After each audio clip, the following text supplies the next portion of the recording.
नमस्कार। Satpreet education and training association द्वारा संचालित यूट्यूब चैनल पर प्रशिक्षकों के प्रशिक्षण में आप सबका हार्दिक स्वागत है। साथियों, पिछले 4 सत्रों से हम लगातार प्रशिक्षण की पद्धतियों के विषय में चर्चा कर रहे हैं। आज हम 3 पद्धतियों पर चर्चा करेंगे। पहली, बड़े समूह में चर्चा, दूसरी, छोटे समूह में चर्चा और तीसरी, केस स्टडी। तो आइए साथियों, एक एक पे चर्चा करते हैं। साथियों, जब हम एक साथ सारी टीम बैठी होती है और उसके साथ चर्चा करते हैं, उदाहरण अगर 40 प्रतिभागी हैं और 40 के 40 एक साथ बैठे हों, उसके साथ चर्चा की जाए तो वो बड़े समूह में चर्चा होती है ना। जब हम इन्हीं समूहों को 10-10, 5-5, 4-4, 3-3, 2-2 में जब बांट देते हैं तो वो छोटा समूह हो जाता है और उनके साथ चर्चा करते हैं, है ना। प्रत्येक समूह के साथ अलग अलग चर्चा करें तो वो छोटे समूह की चर्चा हो। किसी विषय का गहराई से अध्ययन करना केस स्टडी है। शिक्षा के क्षेत्र में हम किसी ऐसे बच्चे का केस स्टडी करते हैं कि वो बहुत तेज है या बहुत मंदबुद्धि है। ऐसे किसी बच्चे के कि वो क्यों नहीं सीख पा रहा, तो ऐसे बच्चे को लेकर के उसका गहनता से अध्ययन किया जाता है। उसमें उसकी पारिवारिक पृष्ठभूमि, हिस्ट्री क्या रही है, परिवार में आनुवंशिक लक्षण क्या रहे हैं, परिवार की हिस्ट्री क्या रही है, इन सारी चीज़ों को लेकर के क्या करते हैं, उसका गहनता से अध्ययन करते हैं। तो इस प्रक्रिया को केस स्टडी कहा जाता है। तो आज जो हम केस स्टडी प्रस्तुत कर रहे हैं, ये केस स्टडी है मतभेद का निपटारा कैसे करें। साथियों, प्रशिक्षक का एक गुण है मतभेद निपटारा करने की क्षमता। तो साथियों, मतभेद का निपटारा कैसे करें, उसी को लेकर के हम एक केस स्टडी है। अब मैं आपको 3 अलग अलग ग्रुप में बांटूंगा। तो हम ग्रुप में कैसे बांटते हैं, हमें 3 ग्रुप बांटने हैं। तो 1 2 3 1 2 3 1 2 3 की काउंटिंग करेंगे।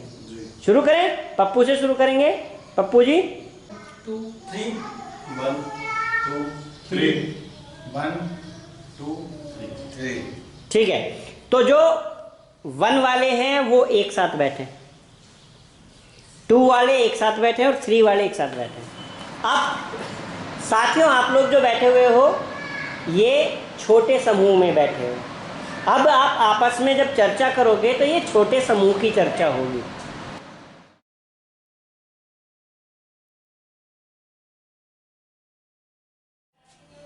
तो साथियों, जो आज की केस स्टडी है वो इस प्रकार है। एक विमान है, वो विराटनगर से काठमांडू की उड़ान पर है। विमान में कुछ खराबी आ जाती है जिसके फलस्वरूप विमान नीचे गिरने लगता है। इस विमान में चालक दल के अलावा केवल 5 पैराशूट हैं। यात्री 13 हैं साथियों। अब आप तो 5 यात्रियों को चुन करके बताइए कि वो 5 कौन कौन से यात्री जो हैं वो उनको पैराशूट दिया जा सकता है। मैं उन 13 यात्रियों का चर्चा कर रहा हूं, फिर आप लोग आपस में चर्चा करेंगे। जो पहले यात्री हैं वो है युवा थारू विधायक, जो अपने क्षेत्र में बहुत सारे विकास कार्य चलाते हैं। जो दूसरा है वो है अविवाहित गर्भवती महिला। तीसरा यात्री है एक अंधा बालक, उम्र 12 साल का है, जो एक राष्ट्रीय कार्यक्रम में भाग लेकर वापस लौट रहा है। चौथा है एक 40 वर्षीय महिला वकील, जो वेश्यावृत्ति में जुड़ी महिलाओं के अधिकारों को दिलाने के लिए संघर्ष कर रही है। सर, 5वें हैं एक 56 वर्षीय कैंसर रोग विशेषज्ञ। जो छठे हैं वो हैं एक सरकारी अधिकारी, जो अपनी ईमानदारी और निस्वार्थ सेवा के लिए प्रसिद्ध हैं, परंतु एक बांध बनाने के विवादास्पद मुद्दे में शामिल हैं। एक 56 वर्षीय समाज सेवी संस्था की अध्यक्षा हैं, जो पिछले 14 वर्षों से थारू क्षेत्र में बहुत अच्छा कार्य कर रही है। तो साथियों, जो 8वें यात्री हैं वो हैं एक सिगरेट फैक्ट्री के बड़े उद्योगपति, जिनके यहाँ 400 मजदूर काम करते हैं। और ये जो उद्योगपति हैं ये उन 400 मजदूरों के कल्याण के लिए हमेशा प्रयासरत हैं। जो 9वें यात्री हैं वो 26 वर्षीय एक पत्रकार है, जिन्होंने वेश्यावृत्ति के खिलाफ आवाज़ उठाई है। जो 10वें यात्री हैं वो है 24 वर्षीय विज्ञान के विद्यार्थी, जो स्वर्ण पदक लेने जा रहे हैं। जो 11वें यात्री हैं वो एक गृहिणी है, जो अपनी माँ से मिलने जा रही है। जो 12वां यात्री है वो है एक 22 वर्षीय फुटबॉल खिलाड़ी, जो नेशनल टीम में चुन लिया गया है। और जो 13वें और अंतिम यात्री हैं वो है 65 वर्षीय पुजारी। चालक दल के अलावा केवल 5 पैराशूट उपलब्ध है ना? जी। यानी हम किन्हीं 5 आदमियों को बचा सकते हैं। वो 13 लोगों की सूची दी गई है, उसमें से हर टीम को 5-5 मेंबर, सही मेंबर चुनने हैं। ठीक है, तो मैं ग्रुप नंबर 1 से वो करता हूँ, उन्होंने कौन कौन से 5 मेंबर, उसका नंबर बता के चले और क्या है वो बता के चले। ग्रुप नंबर 1 कौन कौन से 5? पहला है सर इसमें नंबर 3, एक अंधा बालक 12 साल जो एक राष्ट्रीय कार्यक्रम में भाग लेकर वापस आ रहा है। दूसरा आपने किसको चुना? दूसरा है सर इसमें 4 नंबर का, एक 40 वर्षीय महिला वकील को वेश्याओं को कानूनी अधिकार दिलाने के लिए संघर्षरत। एक 56 वर्षीय विज्ञान कैंसर विशेषज्ञ। 10 नंबर 24 वर्षीय विज्ञान का विद्यार्थी जो स्वर्ण पदक लेने जा रहा है। 12 नंबर फुटबॉल खिलाड़ी जो राष्ट्रीय टीम में चुन लिया गया है। ग्रुप नंबर 2 आप बताइए, आपने किस किस को चुना है? ये ग्रुप नंबर 1 ने चुन लिया। हमारा ऑप्शन नंबर 2 एक अविवाहित गर्भवती महिला। एक ऑप्शन नंबर 4 एक 40 वर्षीय महिला जो वेश्याओं को कानूनी अधिकार दिलाने के लिए चलिए संघर्षरत है। ठीक है, और एक है सिगरेट फैक्ट्री का बड़ा उद्योगपति। इसके बाद ऑप्शन नंबर 10 24 वर्षीय विज्ञान का विद्यार्थी जो ठीक है, विज्ञान का विद्यार्थी। ठीक है, और ऑप्शन नंबर 12 जी कौन सा? फुटबॉल खिलाड़ी। हाँ। चलिए ग्रुप नंबर 3 सर हमने लिया है नंबर 1 को, 4 नंबर को, जिसमें 40 वर्षीय महिला वकील है। चलिए महिला वकील। उसके नहीं, बाद इनको आपने अपनी वजह से तो नहीं चुना, मैं भी वकील। पांचवा है एक विख्यात कैंसर विशेषज्ञ, कैंसर विशेषज्ञ। एक मिनट, एक सरकारी अधिकारी सरकारी अधिकारी जो ईमानदार और निस्वार्थ है। एक 24 वर्षीय विज्ञान का विद्यार्थी जो स्वर्ण पदक लेने। चलिए विज्ञान का विद्यार्थी। 56 वर्षीय स्वयंसेवी संस्था के अध्यक्ष। अच्छा, स्वयंसेवी संस्था वैश्यावृत्ति के खिलाफ जिन्होंने जिन्होंने 14 वर्ष से कार्य किया है क्षेत्र में। स्वयंसेवी संस्था के अध्यक्ष जिन्होंने पूरे क्षेत्र में 14 सालों से काम किया है। बड़े समूह में चर्चा एक बार फिर से शुरू करते हैं आपस में। पहला, 40 वर्षीय महिला वकील को सबने चुना है, यानी पैराशूट एक क्लियर हो गया भाई। एक विज्ञान के विद्यार्थी को टीम नंबर 1 ने एक अंधा बालक चुना। सिंपली दे देते, क्या कारण था कि आपने एक अंधा बालक चुना? उसका ठीक के एक अंधा बालक 12 साल जो एक राष्ट्रीय कार्यक्रम में भाग लेकर वापस आया। राष्ट्रीय कार्यक्रम में भाग लेकर आया था अंधा बालक। थी, हाँ। कुछ अच्छा काम किया था उसने, राष्ट्रीय कार्यक्रम में भाग लिया था, लौट के वापस आ रहा था, इसलिए उसका घर पहुंचना यह समाज के लिए भी बहुत जरूरी था, इसलिए उसको बचाया जाना बहुत जरूरी था। बाकी टीम मेंबर तब से सहमत है? क्यों? क्योंकि राष्ट्रीय मतलब ये है कि वो राष्ट्रीय सम्मेलन में भाग लेने तो गया, हाँ, लेकिन उस सम्मेलन में क्या कार्यक्रम था ये तो कुछ स्पष्ट भी नहीं। क्या ऐसा भी हो सकता है, मान लो अंधा वाला है, हाँ, गवर्नमेंट ने कोई ऐसा प्रोग्राम रखा कि अंधे बच्चों के लिए कुछ ऐसे, जैसे मान लो कुछ छड़ी दे रही है या कुछ ऐसे इंस्ट्रूमेंट दे रही है हाँ। कि हाँ भाई ये आपके यूजफुल है, तो वो हाँ। क्या है, हाँ। ठीक। तो इससे ये स्पष्ट तो नहीं है वो कार्यक्रम में कुछ अच्छा करके आ रहा है, भविष्य में कुछ अच्छा करेगा, क्योंकि वो गवर्नमेंट को कुछ उत्तर लेके जाए, ठीक है। इसलिए सर तर्क फिर ये है इसमें कि एक अंधा बालक है और उसको दिखाई नहीं देता, वो राष्ट्रीय कार्यक्रम में पहुंचा है वहां तक, ये भी अपने आप में एक बहुत गर्व का विषय है। तो वो बच्चा वहां तक पहुंचा है, आगे उसके बाद लौट के वापस आ रहा है, इसको आना बहुत जरूरी है। ठीक है, इसके बाद बात करते हैं स्वयंसेवी संस्था की अध्यक्षा। ये इसलिए हमने चुना था इसको क्योंकि ये 56 वर्षीय अध्यक्ष है जो एक एनजीओ की है और 14 साल से काम कर रही है क्षेत्र में, हाँ, निष्ठा भाव के साथ। हाँ। और आगे भी उससे हमें उम्मीद है कि जब और काम करेंगे तो 14 साल से लगातार काम करेंगे क्षेत्र के तो भले और भी अच्छा काम कर और भी सकती अच्छा है। काम करेंगे क्षेत्र का भला होगा। आप लोगों ने, बाकी लोगों ने क्यों नहीं चुना? हमने सर इसलिए नहीं चुना था कि 56 वर्षीय स्वयंसेवी संस्था की अध्यक्षा है, 14 वर्ष से कार्य किया है, हाँ। मारू क्षेत्र में ही काम किया है, हाँ। हो सकता है और क्षेत्रों में वो अनुभव ना शेयर कर पाए जी, या सिर्फ एक ही क्षेत्र के लिए सीमित है। हाँ। ऐसा काम की ऐसी महिला अगर काम करे तो सारे क्षेत्रों में काम करना चाहिए, ना कि एक क्षेत्र। आप लोगों ने क्यों नहीं चुना? हमें इसलिए निकला, उसका एक सीमित क्षेत्र है, हाँ, हम सोचते हैं अगर वो इसमें क्षेत्र में काम करेगी तो ज़्यादा लोगों को फायदा होगा, समाज को ज़्यादा लाभ होगा। जी। एक है सरकारी अधिकारी, उस सरकारी अधिकारी भी आप लोगों ने चुना, क्यों? उस पे तो ऑलरेडी इल्जाम लगे हुए हैं। सर, किसने चुना था? पहले से विवादास्पद है। टीम नंबर 3 ने। हाँ, हमने सरकारी अधिकारी को चुना जो अपनी ईमानदारी और विश्वास सेवा के लिए प्रसिद्ध है। हाँ, लेकिन उस पे वो भी तो एक बात allegation- सुना है, विवाद है तो विवाद कई तरह के हो सकते हैं, हो सकता है उसकी छवि खराब करने के लिए हाँ। विवाद हो, लेकिन अगर वो ईमानदार अधिकारी है तो वो भविष्य के लिए देश के लिए बहुत ज्यादा यूजफुल है। सर ईमानदार अधिकारी बहुत कम मिलते हैं, उसकी ईमानदारी इसमें स्पष्ट है, लेकिन विवाद किसी और प्रकार का भी हो सकता है। किसी ने कोई ऑब्जेक्शन लगा दिया कि हाँ जी मैं इसके यहाँ बदले से सहमत नहीं हूँ, तो वो विवाद पड़ा होगा। बाकी 3 सर जी हाँ। सर, इसमें ये है कि एक सरकारी अधिकारी जो अपनी ईमानदारी और निस्वार्थ सेवा के लिए प्रसिद्ध है, हाँ। केवल जाना जाता है, हाँ। लेकिन जो वहां पर निर्माण हो रहा था हाँ। वो मुद्दा विवादास्पद था, पहले उस मुद्दे को निपटाया जाता, उसके बाद ही वहां पे कोई कार्य किया जाता, इसलिए उसकी निष्ठा पर ये सवाल उठाया जाना चाहिए। जी 3 आपने क्यों नहीं चुना? सर हमने इसलिए नहीं चुना, हाँ, कहने में ईमानदार है, अगर वो वर्क में भी ईमानदार होता तो उस पर सर इस तरह का लांछन नहीं लगती, उस पर कोई ऑब्जेक्शन नहीं उठाया जाता। हम पूरी तरह से सहमत हैं कि वो सिर्फ समाज की दृष्टि में या अपनी खुद की दृष्टि में ईमानदार है, लेकिन जो अंदर से उसका करैक्टर है वो करैक्टरलेस है। लेकिन ऐसा आपने देखा हो धरातल में जो ईमानदार आदमी होता है उसी पे इल्जाम ज्यादा लगते हैं, फंसाया जाता है फंसाया जाता है उसे। क्योंकि बेईमानों की संख्या ज्यादा है, ईमानदार अधिकारियों की संख्या कम है। जी। बेईमान जो होते हैं वो तो कहीं ना कहीं विवाद में, क्योंकि हमें कमीशन नहीं मिला तो बता दो। सिगरेट फैक्ट्री का उद्योगपति ग्रुप नंबर 2 ने चुने थे। जी हाँ, क्या कारण था?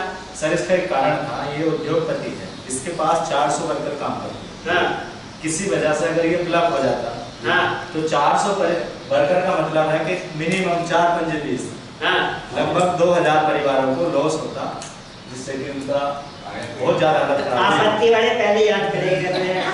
हाँ, ईशान जी से शुरू करेंगे। सर बिल्कुल बात सही है, सिगरेट फैक्ट्री का एक बहुत बड़ा उद्योगपति जिसकी फैक्ट्री में 400 मजदूर काम करते हैं, वो बात सही है कि फैक्ट्री है तो काम करेंगे, लेकिन 400 मजदूर काम करते हैं अच्छी बात है, लेकिन इस फैक्ट्री और जो काम है सिगरेट का, तंबाकू जो कि स्वास्थ्य के लिए बेहद हानिकारक है, ऐसे फैक्ट्री को अगर इस तरह का काम, तो ये काम अच्छा नहीं है, इससे 400 लोगों के परिवार का बुरा कर सकते हैं। जी मनोज जी भी अपना नाम रखते हैं।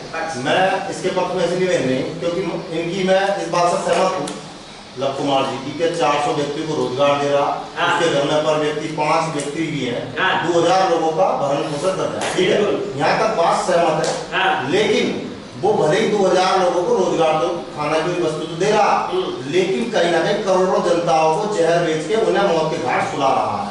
और तो साथ उसके में जो वजह है, आनंद जी, जी साथ ही साथ जिन 400 लोगों को उसने रोजगार दिया है वो उनके लिए भी हानिकारक है, उन्हें कहीं ना कहीं वो रोक दे रहा था। चंदू भैया, अगर ऐसा है तो सरकार उसको परमिशन क्यों दे रही है? जब पता चल रहा है कि ये 10,000 लोगों की कैंसर से मृत्यु कर सकता है, तो सरकार उसको सर नहीं है। सर एक बात हो, स्थापना नहीं करने अगर दें। हमारे ईशान शर्मा जी को, मनोज जी को और आवरण जी को ऐसा लगता है, तो इसमें छोटी सी बात छुपी हुई है, आप उस पर फोकस कीजिए। अगर आपकी दृष्टि के अनुसार आप ये मान लेते हैं कि वो 400 लोगों को रोजगार दे रहा है, ये तो जरूरी नहीं है कि वो 400 लोग सिगरेट ही पीते हो, अन्य तो पी रहे हैं कुमार जी। जो ठीक है, अभी मुद्दा बहुत आगे है, आगे बढ़ते हैं। अविवाहित गर्भवती महिला ग्रुप नंबर 2 ने चुना था, कारण नहीं, क्यों? हमने सुना था ग्रुप नंबर 2 ने किसी एक की जान के साथ में किसी दूसरे की जान बचा दी जाए, 2 बेनिफिट्स है, एक तीर से 2 निशाने। पहली चीज, अगर हम एक बचा रहे हैं तो एक उसके साथ बच रहा है, प्लस दूसरी चीज सर वो अविवाहित है, अगर वो किसी कारणवश मरती तो प्लेन वाला भी फंसता, जो यात्री है वो भी फंसते, उसका बचाना इसलिए जरूरी है, जो सारे हैं चालक दल प्लस 13 मेंबर हो, जो बचेंगे वो भी सारे फंसेंगे सर, उसका बचाना इसलिए जरूरी है। जी, इसका बचाना इसलिए बिल्कुल भी जरूरी नहीं है क्योंकि उसने एक अपराध किया है कि अविवाहित होकर और महिला गर्भवती है। पहली बात तो अगर वो जिस बच्चे को जन्म देगी उसको कौन अपनाएगा? उस आप बच्चे कैसे का कह सकते वारिस हैं कौन उसने होगा? अपराध किया? नहीं, उसके साथ बलात्कार की मान्यता है। अविवाहित महिला है, उसने ये समाज में सबसे बड़ी एक घटना की है अपने, ऐसा नहीं होना चाहिए। माता जी ये बात गलत नहीं सही है। अगर वो ऐसा है, उसके साथ बलात्कार भी हो सकता है, रेप भी हो सकता नहीं, वो है। ऐप जब का उसका अविवाहित के साथ बहुत सारे केस हैं। इसमें ये नहीं क्लियर नहीं कि इसके साथ क्या घटना घटी। हाँ, मेन बात बस ये है कि ये जो एक हमारा परंपरा है या एक जो नियम कहता है कि शादी से पहले गर्भवती है जी, इस कारण से इसको बचाना उपयुक्त नहीं है। जबकि और ऑप्शनों को हम देखें तो उसमें लाखों या हजारों की संख्याओं में लोगों को बचाया जा सकता है, अच्छा बचा। आपने या ये विषय नहीं है कि उसका बच्चा क्या है, लेकिन ये विषय यह है कि वहाँ से वो 2 जाने हैं, लेकिन हमें उस आदमी को बचाना है जिससे कि आगे भविष्य में कई सारे लोगों को बेनिफिट दे सकें। जी, एक बार फिर से हम लोगों ने इतनी आपस में चर्चा करी। यहाँ सिगरेट फैक्ट्री का मेरा ये भी कहना था कि मान लीजिए उद्योगपति है, क्या उसके यहाँ एक बात और भी क्लियर नहीं, क्या उसके मर जाने से फैक्ट्री बंद हो जाएगी? फैक्ट्री तो चलती रहेगी। तो या मेरा ये बात सही है, हमारी नजर में ये देखा जाता है कि एक के बदले 2 जान बच रही है एक पैराशूट से, तो गर्भवती महिला का क्यों? संधू ने अपनी बात बिल्कुल सही कही थी कि भाई हो सकता है उसके साथ रेप हुआ हो। अब हमारा एक बात का है कि आप लोग अपना मनन करिए फिर से।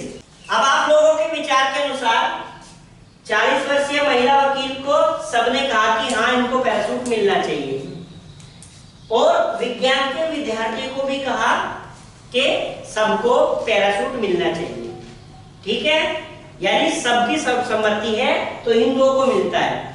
इसके बाद हम अब देखते हैं कि कैंसर विशेषज्ञ भी 9 में से 6 आदमी इनको प्रीफर कर रहे हैं कि हाँ इनको मिलना चाहिए, और फुटबॉल खिलाड़ी को भी 9 में से 6, यानी इन 4 लोगों को पैराशूट दिया जा सकता है।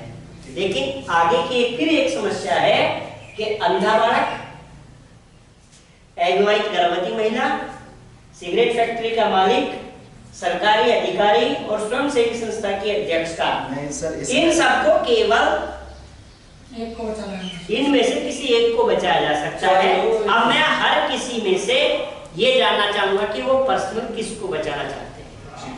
आपकी सिफारिश है, जो जिसकी सिफारिश करेगा उस आधार पर देखते हैं कि किसको बचाया जा सकता है।